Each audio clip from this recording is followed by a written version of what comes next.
नमस्कार मित्रों, मेरा एक वीडियो आप देख रहे होंगे, बहुत ही ट्रेंडिंग पे चल रही है। वो है आधार कार्ड का रिलेटिव।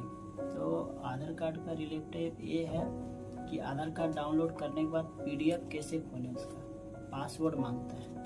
तो उसका क्या पासवर्ड दें, बहुत आदमी को जानकारी नहीं थी, उसके बारे में कन्फ्यूजन में पड़े थे। तो उसके बारे में मैंने बनाया वीडियो, बहुत ही अच्छा हुआ, ट्रेडिंग पे अच्छी चल रही है। तो ऐसे ही आधार कार्ड का या पैन कार्ड का कोई भी रिलेटेड वीडियो चाहिए तो आप कमेंट करें कमेंट बॉक्स में। और एक और चीज़ बात है कि नई शादी होते उनको मायके से अपने ससुराल जाना पड़ता है, तो आधार कार्ड में एड्रेस चेंज करना पड़ता है। अब वो चीज़ ख़त्म हो गया, आप घर बैठे आधार कार्ड का एड्रेस चेंज कर सकते हैं। लेकिन हाँ, आपको इसका जानकारी चाहिए, आप मेरे बायो में जाएं, सब्सक्राइब करें, लाइक करें,